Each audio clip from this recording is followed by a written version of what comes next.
রাজ্য সরকারের লক্ষ্মীর ভাণ্ডার প্রকল্প যেমন একটি জনপ্রিয় এবং মডেল একটি প্রকল্প, ঠিক তেমনই কন্যাশ্রী প্রকল্পও কিন্তু একটি প্রচলিত এবং জনকল্যাণমূলক একটি প্রকল্প। এই কন্যাশ্রী প্রকল্পই কিন্তু এবার বন্ধের পথে চলেছে, অর্থাৎ কন্যাশ্রী প্রকল্প বন্ধ হয়ে যাচ্ছে। তো দেখে নিন, বাতিল হয়ে যাচ্ছে কন্যাশ্রী প্রকল্পের আবেদন। কেন এমন সিদ্ধান্ত নিল রাজ্য সরকার, আজকের এই ভিডিওটির মাধ্যমে আলোচনা করে দেবো। কেন বন্ধ করতে চলেছে কন্যাশ্রী প্রকল্প এবং কেন এরকম সিদ্ধান্ত নিল রাজ্য সরকার। তো রাজ্য সরকার যেহেতু কন্যাশ্রী প্রকল্প বন্ধ করে দিচ্ছে, তো কেন বন্ধ করা দিচ্ছে এই বিষয়ে আলোচনা করব।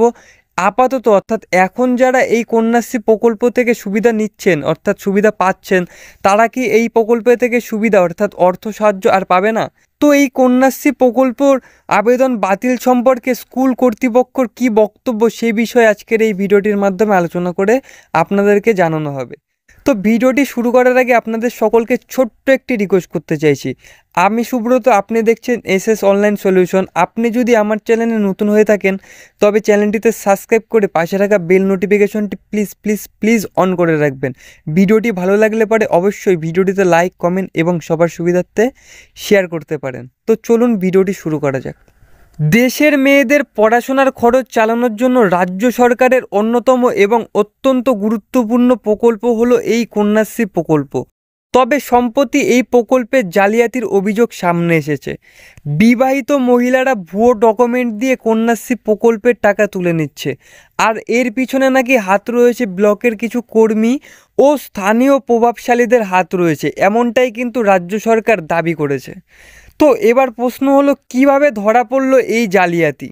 তো ঘটনাটি ঘটেছিল মালদার হরিশ্চন্দ্রপুর 2 নম্বর ব্লকের বিডিও সোনাম ওয়াংদি লামা যখন প্রকল্পের আবেদনের তথ্য গ্রামে গ্রামে গিয়ে যাচাই করতে গিয়েছিলেন, তখন এই জালিয়াতির পর্দা ফাঁস হয়।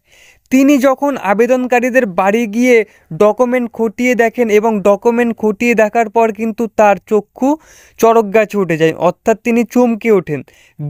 ডকুমেন্টগুলি খতিয়ে দেখার পর দেখা যায় যে 14টি আবেদনকারী আসলে বিবাহিত, এমনকি তারা এক বা একাধিক সন্তানও রয়েছে তাদের, অথচ তারা কন্যাশ্রী প্রকল্পের থেকে সুবিধা পাচ্ছেন।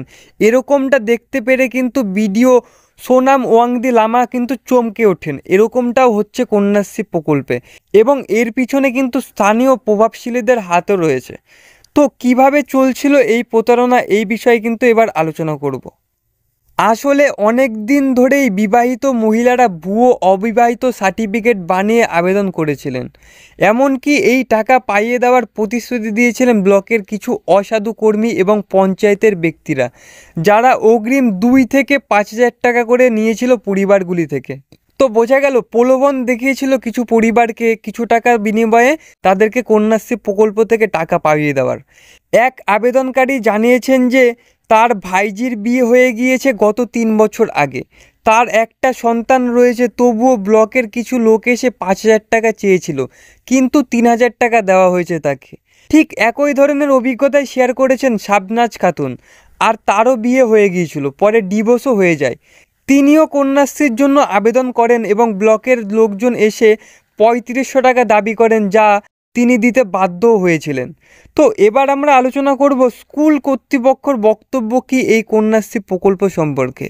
এই ঘটনাটি নিয়ে জগন্নাথপুর হাই মাদ্রাস প্রধান শিক্ষক মৌ সোহাবুদ্দিন জানিয়েছেন যে কন্যাশ্রী প্রকল্পের জন্য আবেদনকারীদের পঞ্চায়েত থেকে অবিবাহিত সার্টিফিকেট দেওয়া হয়। স্কুল শুধুমাত্র সেই সমস্ত ডকুমেন্টগুলি কন্যাশ্রীর পোর্টালে আপলোড করে থাকে, কিন্তু বিয়ের তথ্য গোপন করে প্রকল্পের সুবিধা নেওয়ার চেষ্টা করা হলে স্কুল প্রশাসন আবেদন বাতিলও করে দেয়।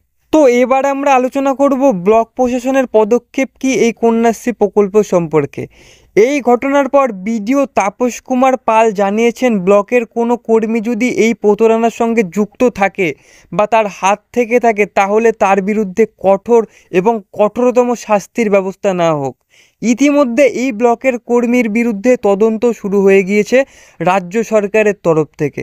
তারা খতিয়ে দেখবে যাদের যাদের এই সম্বন্ধে হাত রয়েছে তাদের বিরুদ্ধে কড়া এবং কঠোরতম শাস্তির অভিযোগ জানানো হবে। এই প্রতারণার ঘটনা সামনে আসার ফলে প্রশাসন বাকি আবেদনপত্রগুলি পুনরায় খতিয়ে দেখছেন পুঙ্খানুপুঙ্খভাবে। এর ফলে প্রকৃত উপভোক্তারাই যেন এই প্রকল্প থেকে সুবিধা পান আর কেউ জালি জালিয়াতি না করতে পারে সেই বিষয়েও কিন্তু নিশ্চিত করা হবে বলে জানিয়েছে প্রশাসন। তো এখন প্রশ্ন হচ্ছে যে কন্যাশ্রী প্রকল্প থেকে যারা এখন সুবিধা পেয়ে যাচ্ছে তারা কি পাবে না? অবশ্যই তারা পাবে। জালিয়াতি যেহেতু ধরা পড়েছে সেই বিষয়ে কিন্তু খতিয়ে দেখা হবে রাজ্য সরকারের তরফ থেকে।